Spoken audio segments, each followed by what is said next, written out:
Transdisciplinar. Transdisciplinar aplica generalmente a un término que viene a combinar o que viene a expresar la combinación entre diferentes campos de conocimiento, bien para poder adquirir nuevo conocimiento, bien para compartir el mismo. Por tanto, también se puede entender como una hibridación. En realidad, podemos entender este término como una relación entre la incertidumbre y el conocimiento, o cómo gestionar esa incertidumbre y adquirir ese conocimiento, o en el mejor de los casos, compartir el conocimiento entre diferentes disciplinas. Así que dejadme que os cuente un poquito en qué ámbito me muevo yo. Bueno, yo soy arquitecto, también soy ingeniero informático, y por tanto los campos de interés míos se distribuyen en las siguientes tres disciplinas que estáis viendo en la pantalla. En primer lugar, arquitectura y construcción; en segundo lugar, tecnología; y por último, por supuesto, lo que hemos denominado manufacturing o demanufacturing, que tiene que ver con la manufacturación digital. Todos ellos, por supuesto, se enmarcan en un ámbito mucho más grande, en un entorno, digamos, un poco más completo, que viene a expresar cuál es nuestra realidad dentro del entorno construido. ¿De acuerdo? Por tanto, ¿qué tienen todas estas disciplinas o qué tienen cada una de estas disciplinas en común? La energía. La energía y el uso intensivo de las fuentes de energía, digamos, que hacen de ellas. Por tanto, si echamos un vistazo a cuáles son los prospectos de consumo energético y consumo también de fuentes de energía de la Organización Mundial de la Salud desde 2012 hasta 2040, vemos que todas y cada una de las fuentes de energía van a sufrir un grave incremento en su consumo o en su acceso. Aproximadamente un 13% o la octava parte de este consumo se va a dedicar exclusivamente a lo que es la construcción de vivienda, a lo que es la construcción de nuestro entorno construido directo. Si nosotros vemos también este mismo gráfico reflejado exactamente en qué países o en qué zonas del mundo esto va a ocurrir, vemos que el mayor impacto, el mayor incremento, muy sustancialmente va a tener especialmente lugar en países que no pertenecen a la OECD. Y por tanto, si cogiéramos exclusivamente la parte de incremento que pertenece a la vivienda, podríamos incluso hablar de que estaríamos ahorrándonos todo el incremento de consumo energético en países de la OECD.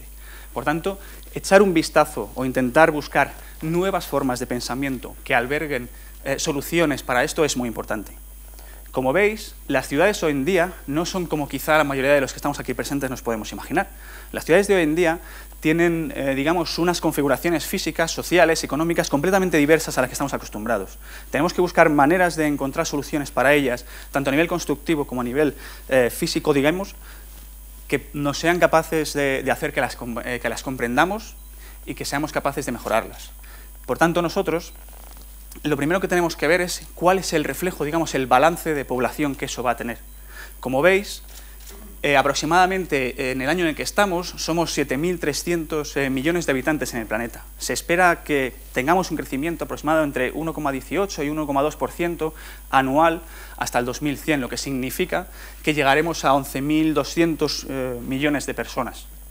Por supuesto, esto tiene mucho que ver con el incremento de energía del que estaba hablando anteriormente, pero es posible que esto suponga, de algún modo, consecuencias imprevisibles, por lo que es fundamental, como he dicho antes, que encontremos maneras de poder enfrentarnos a este reto.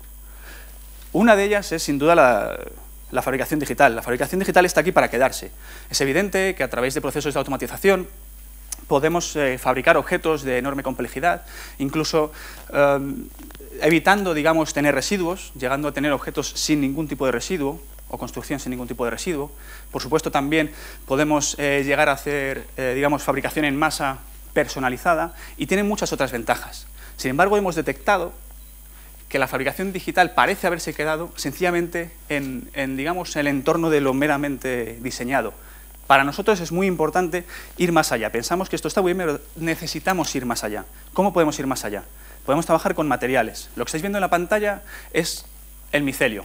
El micelio es un hongo que crece en la naturaleza, y aquí lo que estáis viendo es sencillamente una de esas estructuras ramificadas de los micelios en terreno natural, sobre una capa de hojas muertas y ramas. Sencillamente eso.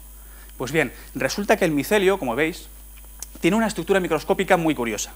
La estructura que tiene permite, digamos, tener pequeños vanos de aire, lo que hace que tenga unas propiedades térmicas muy interesantes. Asimismo, en la segunda imagen que veis la estructura ramificada, digamos a una escala un poco mayor, la estructura ramificada que le aporta además cierta solidez estructural. por lo que podemos empezar a pensar en usar este material para construir. Y finalmente el material construido, como veis en la pantalla también. Así que el micelio parece ser que puede ser una gran oportunidad para nosotros para pensar en formas alternativas de construcción. De hecho, ya se han dado experimentos y gente, por ejemplo, como puede ser Terraform One, han pensado en crear bloques de construcción con una adición, digamos, de latas reusadas, ni siquiera recicladas, reusadas, para darle o para dotarle de una capacidad estructural aún mayor. Sin embargo, nosotros pensamos que podemos ir más allá todavía. ¿Cómo podemos hacer eso? Mediante la hibridación de los sistemas de fabricación digital y el crecimiento espontáneo de este tipo de materiales, como puede ser el micelio o pueden ser hongos. Lo que estáis viendo ahora no es ni más ni menos que un panel fabricado con impresión 3D y reforzado con piezas hechas ad hoc con una máquina de CNC, una máquina de corte. Como veis, este panel se rellena para permitir el crecimiento del micelio. Y una vez que se ha terminado el crecimiento, tenemos un panel perfectamente estructural, perfectamente aislante y con las características que cada uno de los usuarios necesitan o digamos, aportan o precisan de él. Pero pensamos que podemos ir incluso más allá. Nuestro reto sería ser capaces de imprimir esto. Entonces, hemos comenzado por probar geometrías complejas e impresas en 3D y volver a aplicar el mismo sistema. Evidentemente, una de las grandes dificultades que tenemos es el control de ese crecimiento. El control de crecimiento, bueno, entenderéis que el micelio crece con alrededor de un 20 grados centígrados y 80% de humedad, lo que significa que tenemos que tener un entorno relativamente controlado. Eso lo conseguimos controlar, insisto, con técnicas de fabricación. Como estáis viendo, se rellenan los moldes creados con impresión 3D, se deja crecer y aquí tenéis un ejemplo de micelio completamente digamos, germinado y vivo.